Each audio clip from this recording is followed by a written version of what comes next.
Okay, so this little video is meant for the Zoetermeer Volleyball Club. Victor Ampelov's there today running a coach education clinic, going through all things relating to volleyball development, and I'm going to contribute a few little topics on the physical development of volleyball athletes to hopefully assist some of the coaches there. So who am I? I'm David Jones. I'm a colleague of Victor. I'm also a fellow Australian. I work as a strength and conditioning coach for the Netherlands beach volleyball program, and I've also been involved in volleyball my whole life, playing at various levels. So, yeah, really looking forward to trying to contribute in the physical development space for the sport of volleyball. I'm going to go over 3 topics today to just give a quick overview of how we can approach these from the physical perspective to help coaches implement some of these things in their practice sessions for their athletes. So we're going to touch on how to jump high, some of the energy system requirements and how we can adjust our training to reflect that, and also some injury prevention strategies. So first one, training for the development of vertical jump.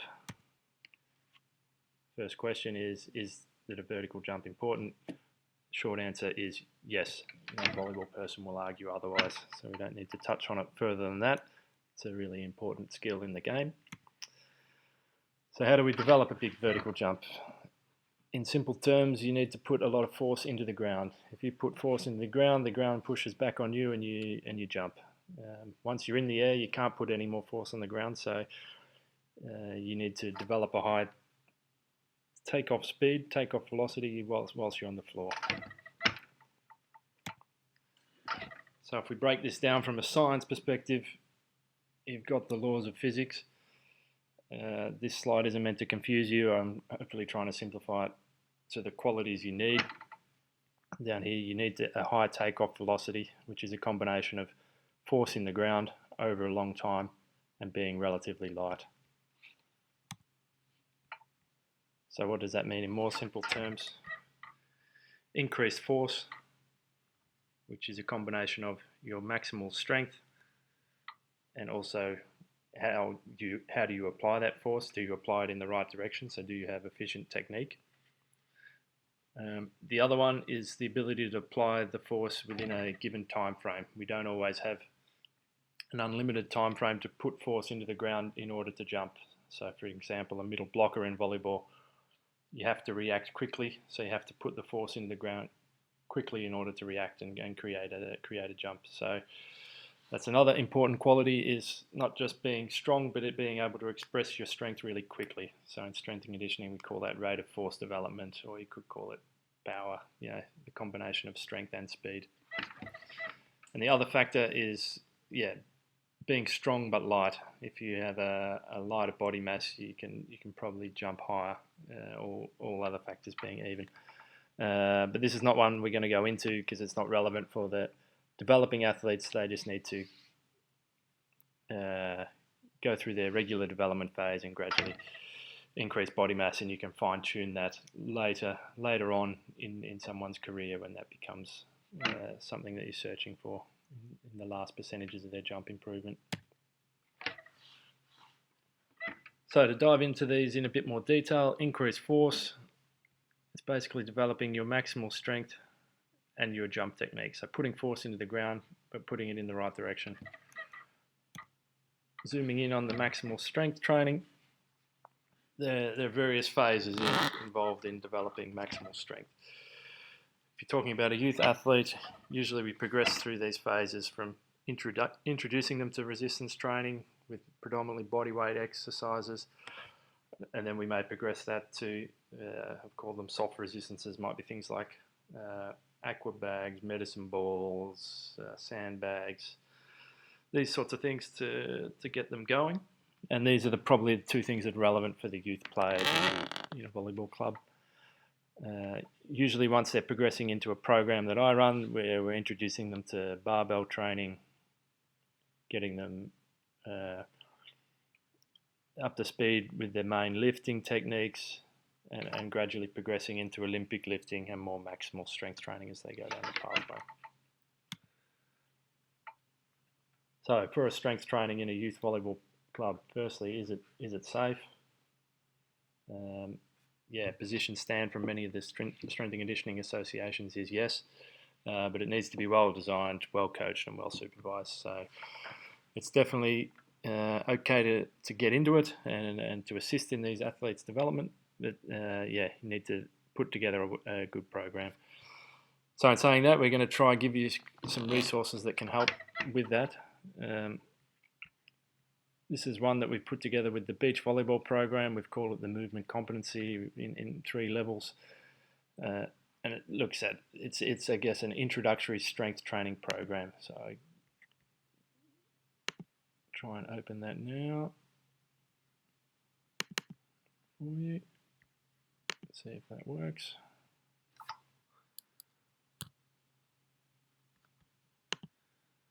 Here it is. So this is a program that we can provide for you.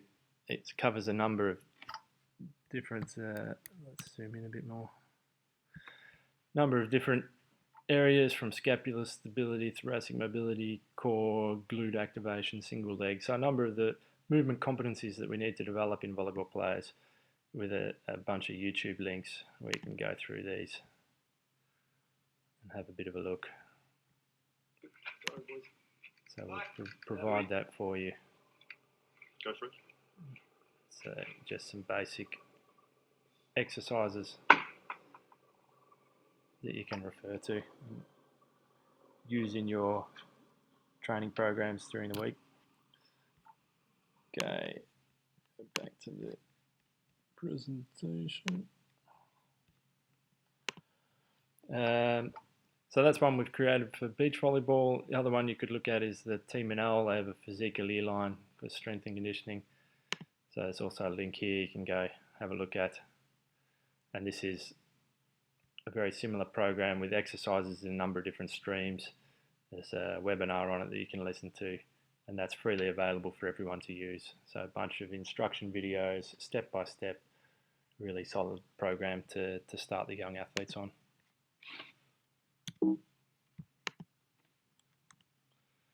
Okay, so that explains the maximal strength journey and how the athletes can get started on that. The other important element to producing a high amount of force is addressing good technique. And there's a number of different factors that go into a good jump technique. So I've listed a few of them here. So that could be energy, transferring energy well through the chain, having an appropriate run up, ensuring that the athletes extend fully.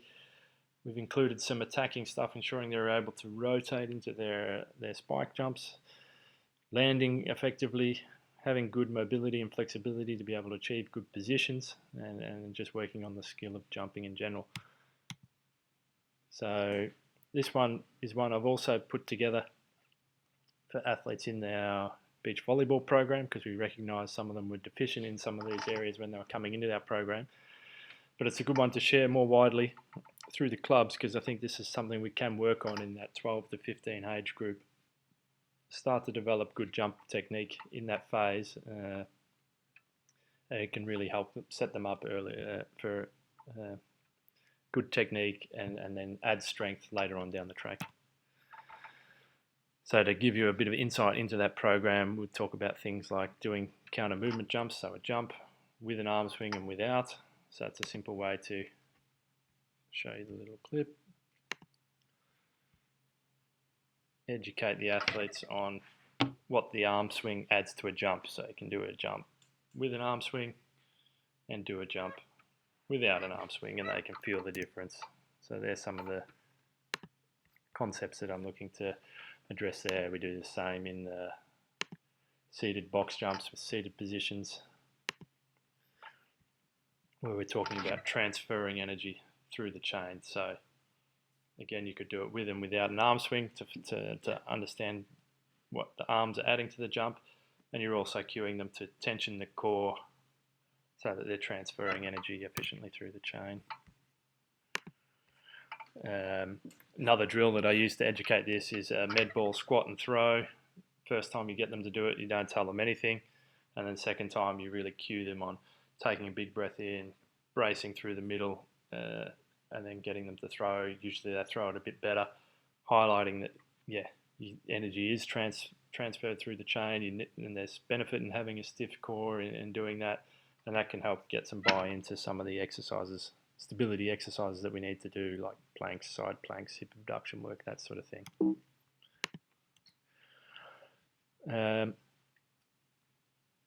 There's also some clips here on triple extension. So triple extension, I'm talking about getting extended through the ankle, knee and hip. And here are some example exercises and progressions that I would run through. So learning how to tilt the pelvis to get full extension out of the hips, and then combining that into squatting patterns, progressing onto more dynamic patterns of a med ball squat and throw, each time focusing on getting full extension out of the hip, and then you might progress that into jumping exercises. So I've put another clip here which highlights these drills with a bit more explanation. So you can also refer to that to go through some of that stuff. Other area of jump mechanics is ensuring you're getting hip shoulder separation or rotation. And there's a bunch of exercises here to develop that. For example,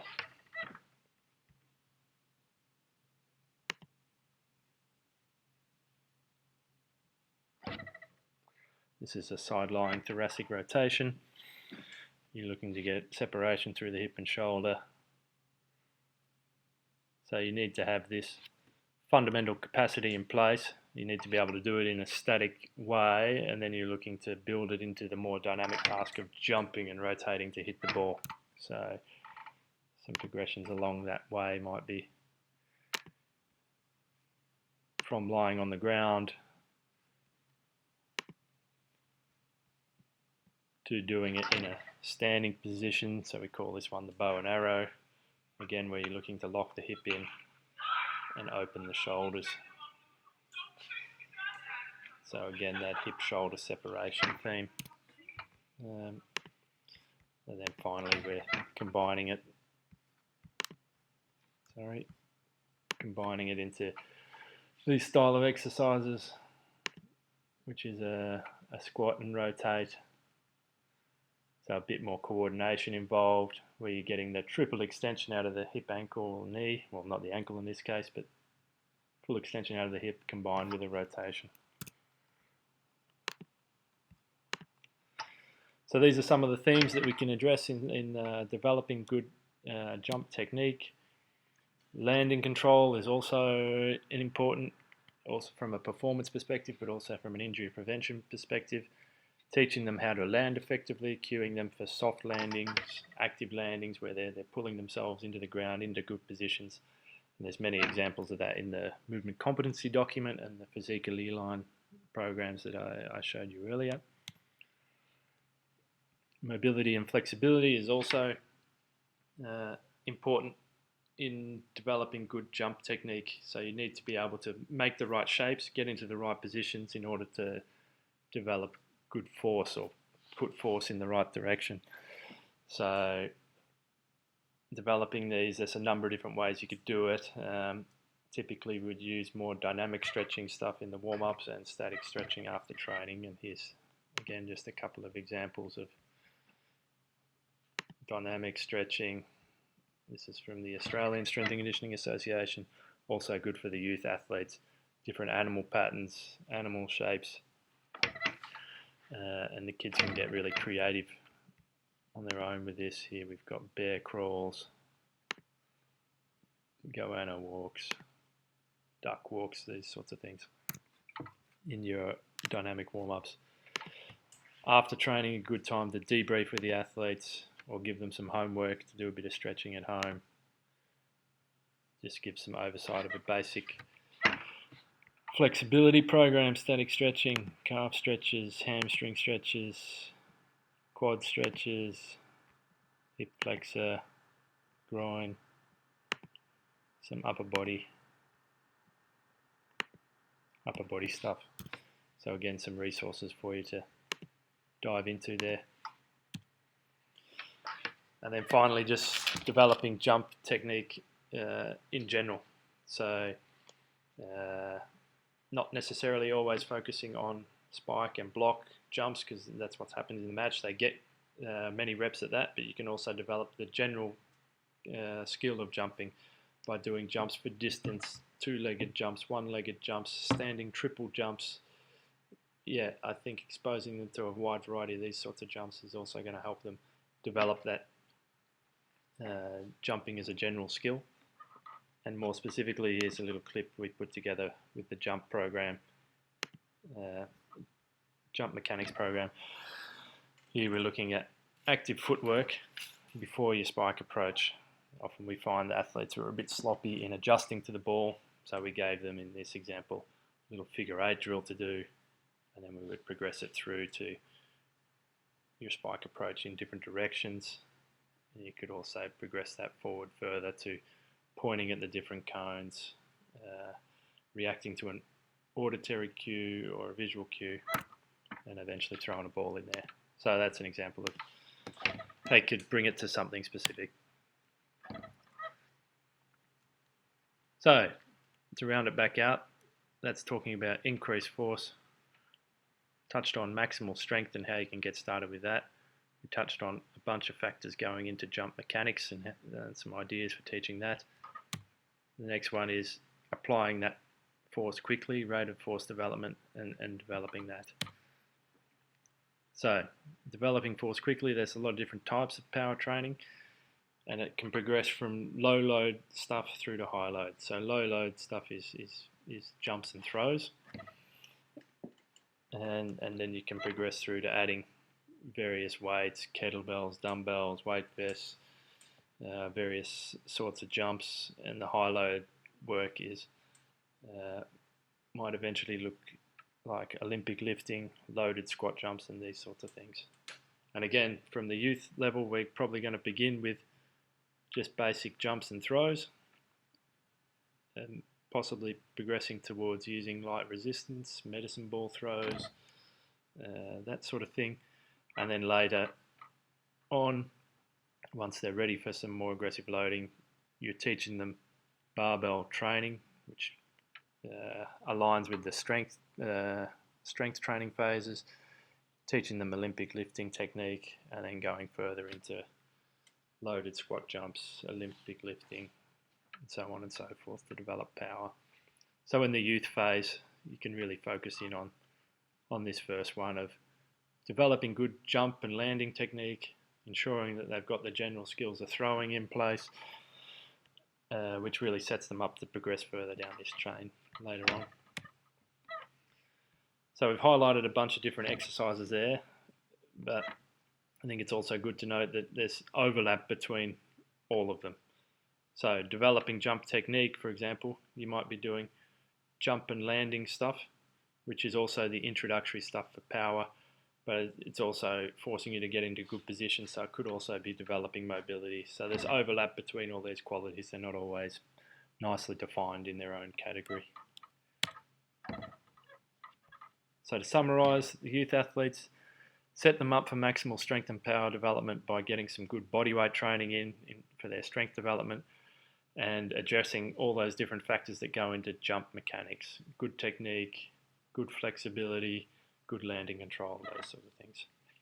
With the more senior athletes, you can push them along into maximal strength and power development work, address the jump mechanics if that hasn't been done early, or touch on it as you need to, and then you can also go into that last phase of trying to find your optimal body weight for your jumping performance.